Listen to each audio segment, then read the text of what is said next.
Welcome back, YouTubers, to my channel of an everyday encounter in the ordinary life of an ASB. It has been brought to my attention, as I said so many times before, that at the moment I'm collaborating, doing series on an autistic burnout, what it is, the symptoms, is it facts or curable, how to go about it, the tips and advice for you all about autistic burnout, to give you a heads up what it is about, you know, the definition in my books of autistic burnout, even though, as I said many times before, that the autistic burnout in this day and age, or shall I say, just the definition of this, has brought to my attention that hasn't been shared much in the autistic community lately, obviously, and that we need to be aware that, you know, there needs to be maybe more research onto this, to why it's happening for us autistics more than probably the NTs, I don't know, but obviously the number one key factor I can think of is stress. Obviously that causes us to burn out so much that we're trying to, as I said in one of my ones of the autistic burnout, social fitting in, kind of autistic burnout, that it can be tiring for us to the point that we're trying to socialise with you all, and that, you know, we get so self-absorbed about it and whatnot, you know. Also, however, in the piece of the last one, of an autistic burnout, what it looks like, the symptoms, I was talking about it hopefully based on the child's versus the adults, you know, even though, as I said before, it has been less understood to why burnouts is happening in adults more than so than in children, because obviously, as I said, when it comes down to age in the later ages in our life, when we get clinically diagnosed with it, you know, there has been a series of tests that needs to be done, and awareness on what and how to go about it, so to speak. So, no further ado, this is my last piece, which is probably going to be a real short and sweet piece for you all to end up of the autistic burnout, which is the advice or tips, pretty much, which hopefully just will cover in the last part. Anyway, here we go. Never ever, number one, never ever assume social skills are only learned in the home or school or whatever. You know, in a classroom, I should say. Because obviously, social skills can be obviously developed and learnt over time throughout our years of living. When we're birthed to adults, obviously, that it's really important that we socialise, obviously. You know, whilst socialisation in a kid, no matter what age, is important, because this has helped them to learn, to grow, to understand themselves better as a person, and maybe finding out about themselves more when they're socialising with people. But sometimes some kids will fear about, you know, interacting with others, no matter what age or stage they're in their life, you know, and sometimes they just close up, and that's fine. But the importance of socialisation is crucial, obviously, in any age and development of kids. But anyway, I'll maybe talk more about that later on if I want to bring out more about childcare development and all that, as well as every other topic that I'm thinking about right now that's going in my head. Excuse me, again. Number two, never ever underestimate how hard it is to be someone that you're not. Obviously, many times before, as I said, that when we socialise, we try to put on a mask or put on some sort of exterior on us that we are someone who we are not. You know, we try to blend in, to fit in, to make people proud for who and what we are.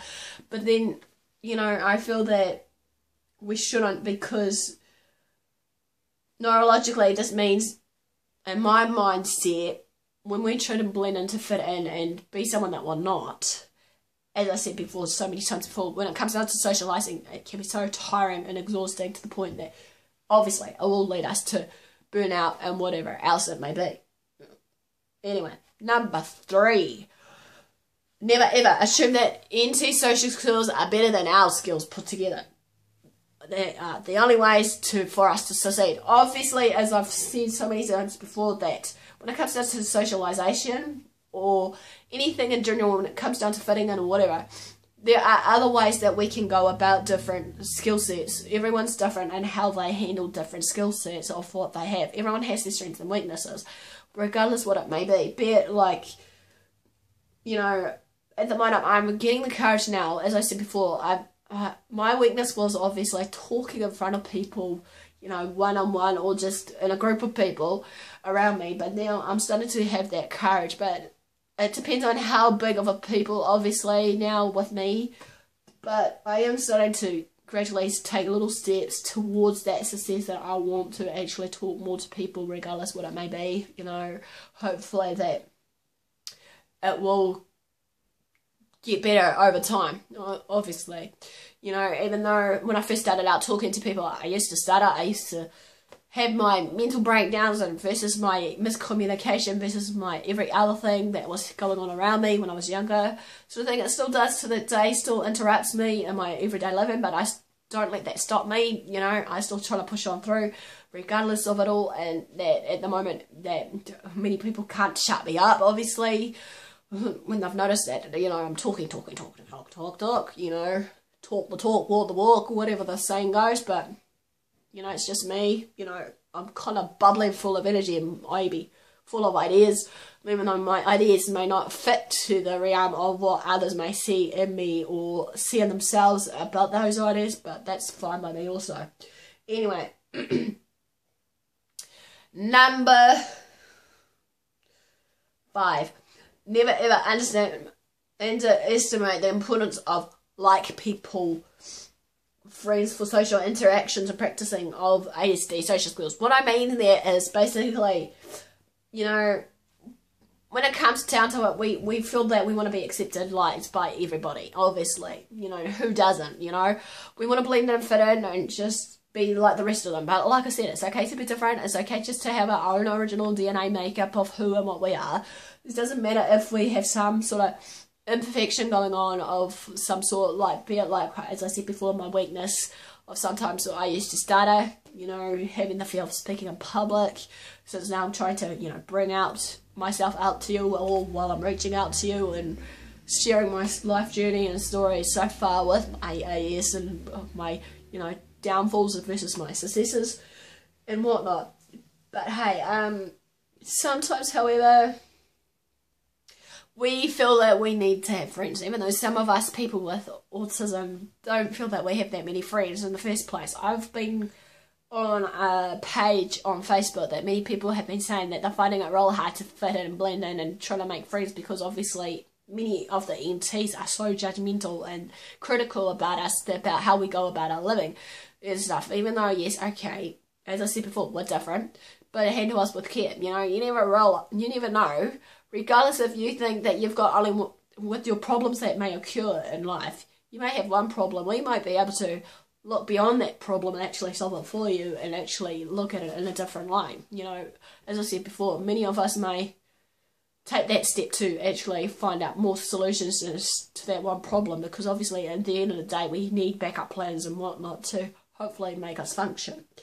Anyway, number 6 is last but not least. Never ever believe that the books pretty much that you read and research, or even the websites pretty much, has all the answers to basically everyone that is autistic. Every autistic is different, as I said before.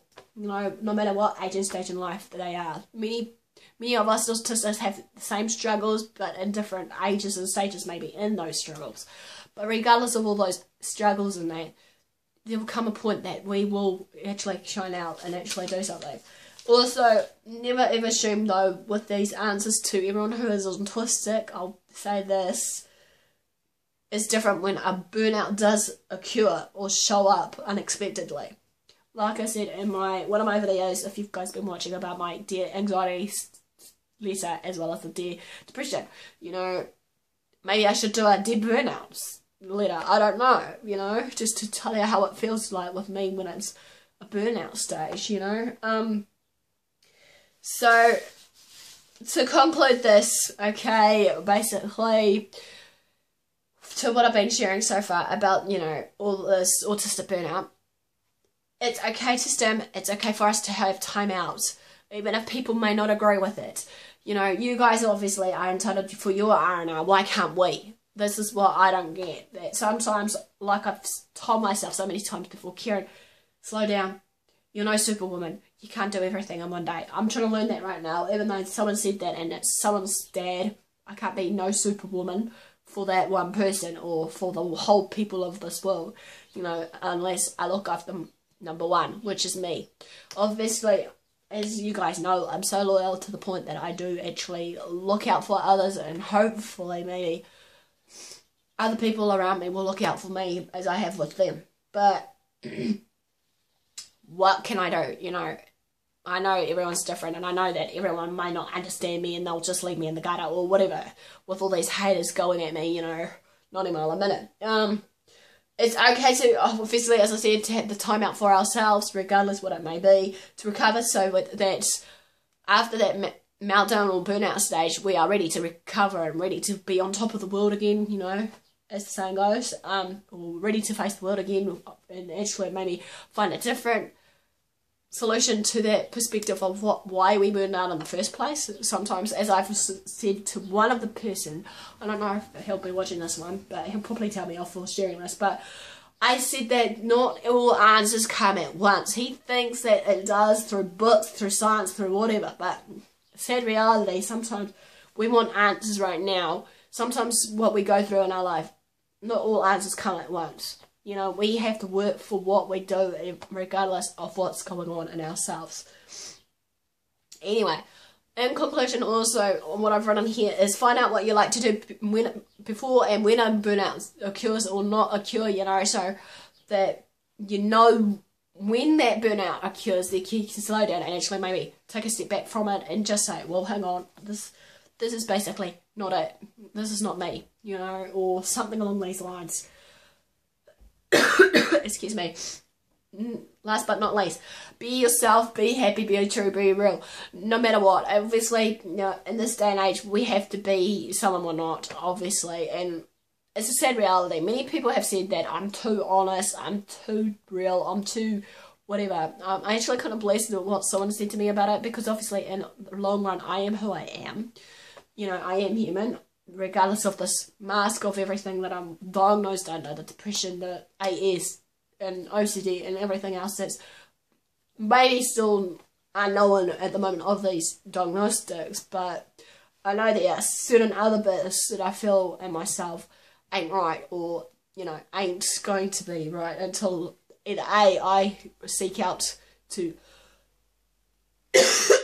to the specialist, or even as some people I've noticed in that group that I've been in self-diagnose themselves, which is alright. And also, when it comes down to it, know when those burnout occurs and actually, you know, stop it, dip it in its tracks by taking care of yourselves, you know. Obviously, ourselves are more important than others, even though I'm learning now that many people around me may use and abuse me just because of my friendly nature, but I'm trying to learn to say no. Excuse me.